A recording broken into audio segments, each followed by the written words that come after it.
मानवी वस्तीमध्ये बिबट्यांचा धुमाकूळ वाढत चालला आणि त्यानंतर वन विभाग जो आहे तो अलर्टवर आहे.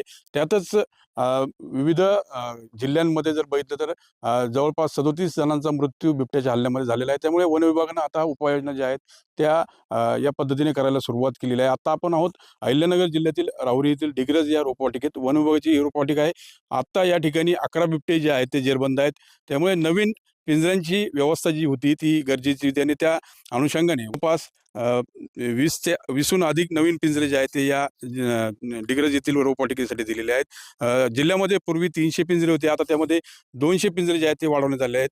अहिल्यानगर जिल्ह्यामध्ये एकूण 1100हून अधिक बिबटे जे आहेत ते अद्याप त्यांचा मुक्त संचार आहे आणि त्यांची पकडण्याची, त्यांना जेरबंद करण्याची जबाबदारी जी आहे ती वन विभागावर आहे. नागरिकांमध्ये भीतीचं, दहशतीचं वातावरण आहे. शेतीची कामं जी आहेत ती रखडलेली आहेत. अनेक ठिकाणी कापूस वेचणीला आलेला आहे, तो देखील काढणं मुश्किल झालेलं आहे. मजुरी वाढलेली आहे.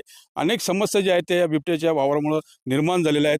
शहरामध्ये देखील बिबट्यांचे हल्ले जे आहेत ते प्रकर्षाने जाणवले आणि त्यामुळे वन विभागाच्या वतीने विविध उपाययोजना ज्या आहेत त्या केल्या जात असल्या तरी त्या अपुऱ्या आहेत अशीच अवस्था आहे. कारण वन विभागाच्या ठिकाणी आलेले जे बिबटे आहेत त्यांचं संगोपन करण्याची जबाबदारी जी आहे, त्यामध्ये खर्च जो आहे तो प्रस्तावित आहे. त्यासोबत जे प्रस्ताव राज्य शासनाकडे दिलेले आहेत वन विभागाच्या अधिकाऱ्यांनी, ते देखील अद्याप पूर्ण झालेले नाहीत. निधीची कमतरता आहे. आपत्कालीन निधी वापरावा लागतोय. वनमंत्री गणेश नाईक यांनी उपाययोजनांबाबत माहिती दिली, मात्र त्याची अंमलबजावणी कधी होणार हे महत्त्वाचं आहे.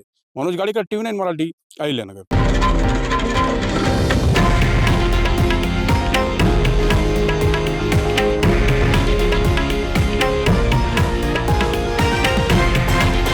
हे आहे देशातील नंबर 1 न्यूज नेटवर्क आणि आपण पाहत आहात TV9 मराठी, एकमेव.